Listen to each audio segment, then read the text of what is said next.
What's up guys, Justin with G-Tech Apple here, and today I've got an old-fashioned unboxing for you guys, and this is of the Canon HF G10 camcorder. So I figured that I needed a camcorder that could do autofocus in video mode. I am still going to be using my T3i quite a bit, but I thought this would be really good for the long-term videos, and this definitely shoots really nice quality.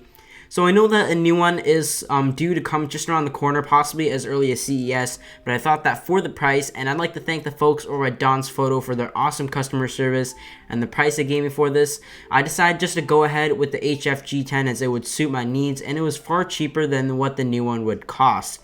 So let's just open up the packaging here, and there we've got the red and white box. This actually came out in March of 2011, but it's still rated one of the top camcorders, if not the top camcorders on CNET.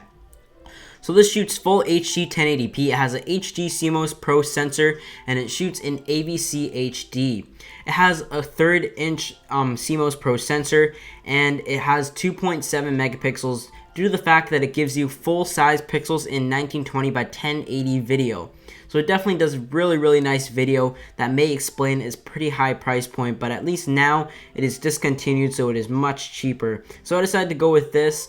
Let's just take out the warranty slip right there, and we are greeted with a package full of all these CDs of software that do not work with the Mac, and a huge instruction manual, but it is in 3 languages, so probably going to check that out at some point, learn more about this camcorder.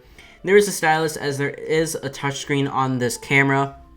So let's just take out some of the accessories first, take a quick look. There's a power brick, one part of the power setup.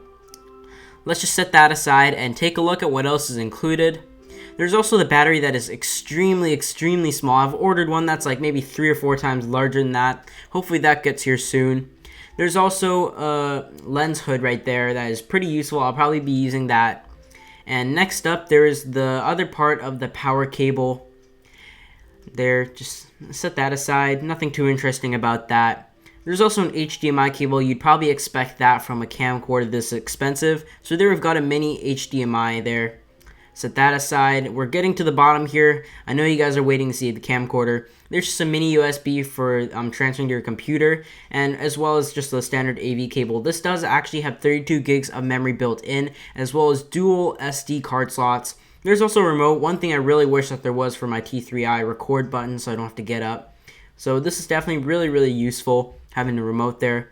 Once again, put that aside, and one more thing in there. Just last one. And there we've got the battery that will power the remote control. So let's just set all this stuff aside there. So now it's time to take the Canon HF G10 out of the bubble wrap. As you can see, there's some paint left over from art class. But this is a top-end consumer line camcorder, and the next step up would be into the professional class of camcorders, as it does have many features that the professional class camcorders have. So it has the CMOS Pro 1920 by 1080p sensor. On the bottom you can see the hot shoe mounts. It also has a 3.5 inch touchscreen display that definitely works pretty well. I wasn't a huge fan about the touchscreen, but it's really no big deal. It still works decently. On the top you can see its proprietary Canon mini hot shoe mount, as well as a zoom switch, which is actually really easy to use. I really like the zoom switch, and there is also a manual focus and zoom ring. On the back, as you can see, that's where the battery is located. There's also a custom button, and overall this gives you a really nice user interface. Very easy to use. There's also the dual SD card slot as well, and on the bottom you can see there's also the video connectivity and audio, etc. So you can also do some relay recording on this, as well as double backup while you're recording something onto 2 SD cards, apart from that 32GB that is already built into this. On the bottom, there's also the tripod mounts, like I said, and there's also the battery release switch.